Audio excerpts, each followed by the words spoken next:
Hello friends. If you're 65 or older in Canada, there are at least 12 separate bills you can legally stop paying in 2026, worth well over $3,200 a year, and Service Canada will never call to tell you.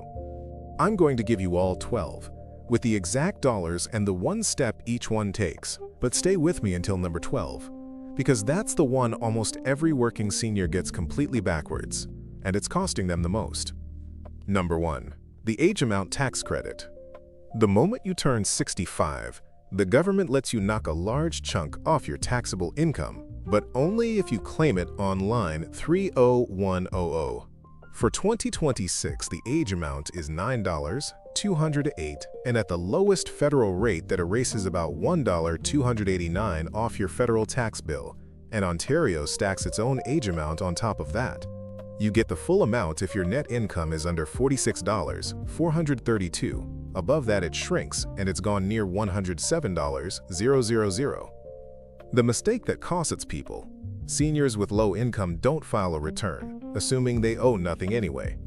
Margaret in Hamilton, 68, and living on $22,000 a year, skipped filing for 3 straight years and forfeited close to $3,900 in age credits she was owed. But if you don't file, you can't claim this credit, and you can't transfer the unused part to your spouse. File, claim line 30,100, and let your spouse absorb whatever you don't need. Number 2. The pension income amount.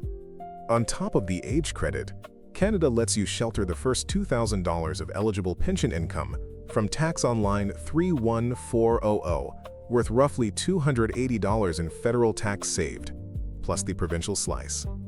Here's the catch that quietly costs people money. CPP and OAS do not count as eligible pension income for this credit.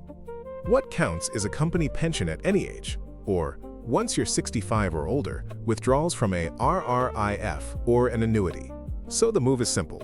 At 65, convert just enough of an RRSP into a RRIF to pull out $2,000 a year, and that $2,000 comes out effectively tax-free. David did exactly that. Moved $40,000 of his RRSP into a RRIF, drew out $2,000, and paid nothing. His neighbor left his RRSP alone and paid $280 tax on the identical withdrawal. Miss this, and you hand back $300 every single year for nothing. Number 3. Full price at the pharmacy. Before 65, a single prescription can cost you $50, $100 or more. The day you turn 65 in Ontario, you're automatically enrolled in the Ontario Drug Benefit, and the price of every covered drug collapses. After a $100 yearly deductible, you pay no more than $6.11 per prescription, no matter what the real cost of the medication is. Joan takes 5 regular medications. Before 65, her refills ran about $210 a month, and now she pays $6.11 each, roughly $30 a month, saving her over $2,100 a year. For a senior on 4 or 5 regular medications, that's the difference between thousands a year and a couple hundred. The mistake is not checking whether your specific drug is on the ODB formulary. If it isn't, ask your doctor for the covered equivalent, because switching one prescription can save you hundreds a year on its own. And remember, number 12 is the one 9 out of 10 seniors who still work get completely wrong, so don't leave before that. Number 4. That $100 deductible itself. Most seniors don't know it can drop to zero. If your income is modest, the Seniors Co-Payment Program wipes out the annual deductible completely and cuts your per-prescription charge from $6.11 down to just $2. For the program year running through July 2027, you qualify as a single senior with income under $25, $480, or as a couple under $42, $290. The problem? It is not automatic. You apply once, and thousands of eligible seniors never do, so they keep paying a deductible the government would happily waive. Robert, single on a $24,000 income, applied one time, and every refill since has dropped from $6.11 to $2. That alone saved him about $250 last year. One application, filed a single time, and every prescription for the rest of the year drops to $2. If your income is anywhere near that line, apply this week. Number 5. Your dental bill. For years, Seniors simply ate the cost of cleanings, fillings, and dentures out of pocket. The Canadian Dental Care Plan changes that. If you're 65 or older, you don't have private dental insurance, and your household income is under $90,000, you can be covered for checkups, cleanings, fillings, extractions, and dentures, with little or nothing out of pocket in the lower income tiers. Helen was quoted $2,600 for a full upper and lower denture set. With a household income of $52,000, she paid only a fraction of that. A single set of dentures can run $2,000 to $3,000, so this one line can outweigh everything else on this list. You apply through the CRA, and coverage keeps expanding in 2026. Don't assume you earn too much. The ceiling is $90,000 for the whole household, which catches far more retirees than people expect. Number 6. Eye exams. Under 65. A routine eye exam in Ontario comes out of your own pocket, often $80 to $130 each time. Once you turn 65, OHIP covers one major eye exam, roughly every 12 to 18 months, plus follow-ups if you have a condition like diabetes or glaucoma. That's a bill that simply disappears. The mistake is letting the optical shop upsell you into paying privately when OHIP already covers it. George paid $120 out of pocket 2 years running before he learned his exam was covered all along. Book it as a covered OHIP visit, not a private retail exam. Always say you're 65 or over and bring your health card. Skipping that fee every year quietly adds up to hundreds of dollars across a retirement. Number 7. Part of your property tax.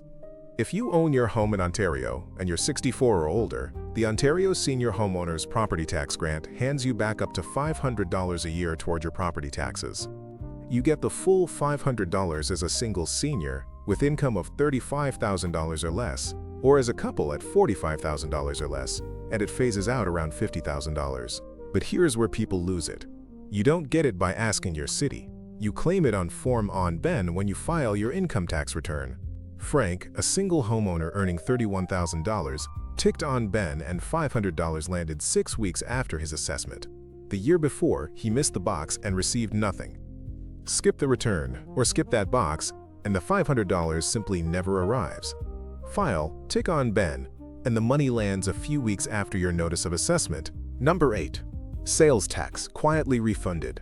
The GST/HST credit already puts money back in seniors' pockets 4 times a year, and in 2026, it gets bigger.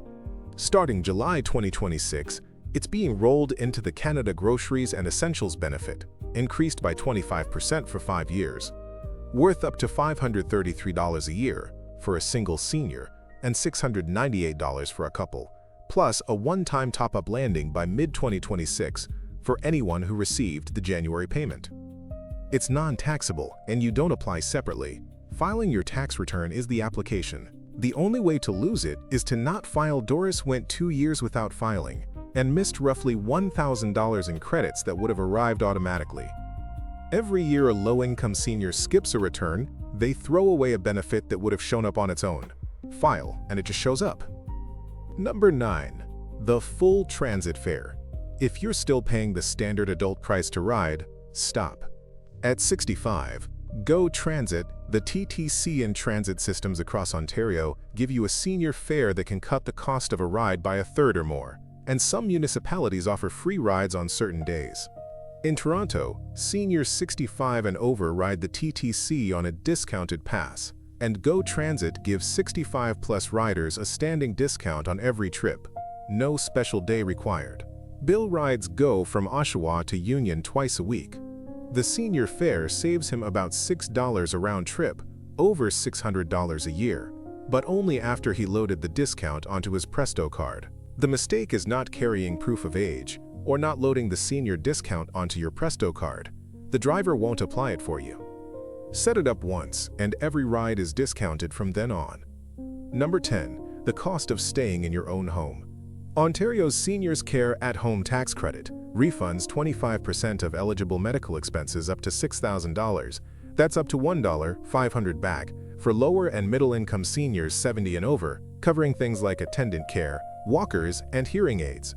On top of that, The Federal Home Accessibility Tax Credit gives you back 15% of up to $20,000 spent making your home safer. Grab bars, ramps, a walk-in tub, worth up to $3,000. The Nguyen's spent $8,000 on a walk-in tub and grab bars and clawed back $1,200 through the accessibility credit alone. Most seniors pay for these renovations and medical items and never claim a dollar back. Keep every receipt and claim both at tax time. Together, they can return several $1,000s over a couple of years. Number 11. Employment insurance premiums. Here's one nobody thinks about. Your CPP, OAS, company pension, and RRIF withdrawals are not employment income, so not a cent of EI premium comes off them. That deduction is gone the moment you stop working. And if you keep a bit of self-employed work in retirement, you pay no EI premiums at all unless you deliberately opt in. The mistake is retirees opting into EI special benefits they can never realistically use. One man paid in over $1,000 in premiums for a benefit he was never eligible to collect. Check your pay stub in your last working year. Once the T4 income stops, the EI and CPP lines vanish together. One more bill retirement simply erases for you. And number 12, the one almost everyone gets backwards. CPP contributions. Here's the trap. If you keep working past 65 while already collecting your CPP, your employer keeps deducting 5.95% of your pay for CPP, and most seniors let it happen for years, thinking it's mandatory. It isn't. From the month you turn 65, you can file Form CPT-30 to legally stop contributing to CPP and keep more of every single paycheck. On a $30,000 part-time income, that's over $1,500 a year back in your pocket.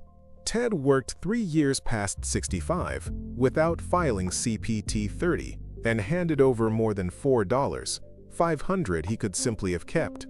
At 70, the contributions stop automatically whether you file or not. So anyone still paying CPP at 71 is literally giving money away. If you're 65 to 70 and still working, file CPT-30 with your employer and the CRA now. So there they are.